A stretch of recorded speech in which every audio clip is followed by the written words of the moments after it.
California Edition. I'm Brad Pomerance. We are joined today by Mike Spence. He is a member of the West Covina City Council. And sir, I want to take us back to 1983. An individual named Michael Anthony Jackson was in West Covina. And on a given day in that year, a West Covina police officer named Kenneth Reedy was called to the scene where Michael Anthony Jackson was located. What did Officer Reedy find? Well, he found somebody who later we found out was high on PCP. He was uncooperative and he was difficult. And Officer Reedy went back to his patrol call to radio to get some more help because of the situation. And during that time, Michael Anthony Jackson basically attacked Officer Reedy, got control over the shotgun that was in the car, and murdered Officer Reedy. In cold blood, he took that shotgun and blew him away. Exactly. Officer Reedy was 29 years old. Mr. Jackson was 26 years old. Was there a trial? There have been numerous trials, but yes, there was a trial. He was convicted, and he was sentenced under the special circumstances where you can't kill police officers. That was a special circumstance. He was convicted to die. Has he been put to death? No, he's not. He's still on death row today. So that is over 30 years ago. He is now presumably 57 years old. Kenneth Reedy is no longer with us. If you look at the death penalty in California today, it's abundantly more likely that Mr. Jackson will die of natural causes as opposed to be put to death. We know that over 900 individuals have been sentenced to death in California since the death penalty was reinstituted in '78. Only 13 have been executed.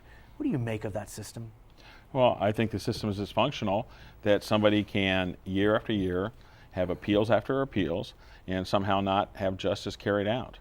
What's interesting is a court in Orange County saw the same scenario, saw it the same way you did. But what that court ruled was that because the system is so dysfunctional, the California death penalty is unconstitutional as cruel and unusual punishment, saying that what we had was really life in prison with the remote possibility of death, and as a result, the death penalty had to go. What did the West Covina City Council do in light of that decision? Well, I asked that we agendize that we send a letter to the governor asking him to appeal this decision.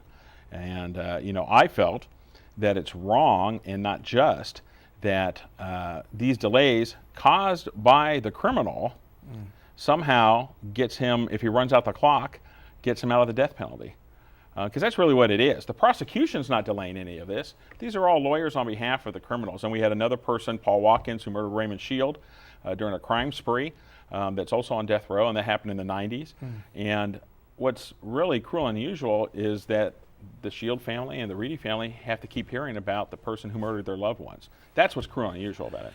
So we didn't know whether the state would appeal this ruling. Correct. We know that the Attorney General, Kamala Harris, she has said on the record that she is personally opposed to the death penalty, but that she would enforce it because that's what the voters indicated when they brought back the death penalty.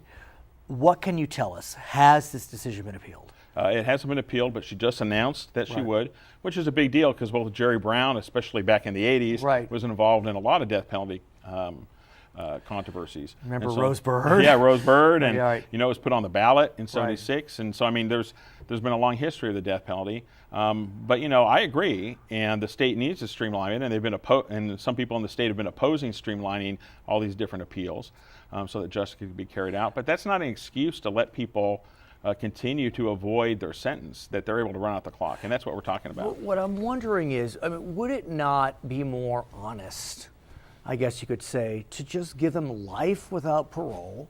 Be a lot less expensive. In the final analysis, we are spending so much money on the death penalty, so much money on death row. Why not just call it what it is and call it a day? Well, life without parole isn't cheap either. And it doesn't always mean life without parole. And actually in 1972, when the U.S. Supreme Court overturned all the death penalties in the United States, all those different murderers ended up with life sentences with the possibility of parole, which is why we hear about Charles Manson Right. Getting parole hearings. But- and that's what concerns me about these kinds of decisions, is I could see them doing that But could we rather not, than the other. I mean, as you know, a couple of years ago there was a ballot initiative which would have converted all death sentences to life without Right. parole. Almost passed. It was 52-48, 52 being the no's. And so, I mean, if we could have an ironclad system, why not? Well, I don't think we can have an ironclad system. And two, we're letting people avoid justice because a small group of people are dedicated to abolishing the death penalty.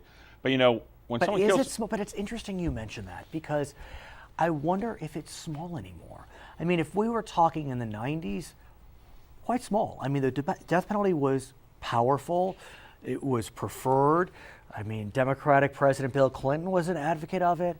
But over the last 20 years, we've seen a lot of Republican governors come out against the death penalty, abolishing the death penalty. A lot of faith-based organizations have been speaking out against the death penalty. So it's not the days of Democrats opposing it, Republicans supporting it. Those days may be behind us. I mean, it's now a lot more layered and textured. And so I'm wondering if we're getting to a point where, do we want to be, and I'm proposing this, I'm not advocating, do we want to be in the same category as, what is it, United States, Iran, and Syria, or whatever it is. Very few countries have the death penalty. Oh, well, we're not in that category. And what you're talking about, I think, like one of the reasons I think one of the arguments made in that election was exactly this, that these appeals go on and on forever. Right. And so what we need to do is look at that system rather than get rid of it. And again, what we have is we have murderers. When someone kills a cop, they're not just killing that cop. I mean, that's a direct attack on society, Right. on our citizenship. Right. And so you just can't let that go and not serve justice. So And so what we need to do is streamline Right. it, not end it. you're not alone in that view. Right. You're absolutely not alone. I think that's probably a majority view, actually. Well, I think Yeah. I'd like to see, let's put both of them on the ballot. Streamline it or end it. So? And I think streamline Get it would cracking. pass. Huh? Well, that's Get a lot of money. cracking. That's a lot of money. But that does beg the question. I mean, there does seem to be a sense, bipartisan support behind, at a minimum, looking at streamlining the process. So why? My guess is you could probably get enough votes to streamline the process in the legislature. Maybe I'm wrong. I don't think so, because those bills have failed. Okay, So, yeah. you're probably right. Yeah. You're a watcher of politics. But for argument's sake, why isn't it getting done? Well, because there's people that oppose the death penalty, period. But but then that begs the question. I mean, we have it. So if we're going to have it, why? It's costing so much more money to have it as we have it today. Wouldn't it be to everyone's advantage to streamline? Well, it wouldn't be advantage to The opponents. Yeah, exactly.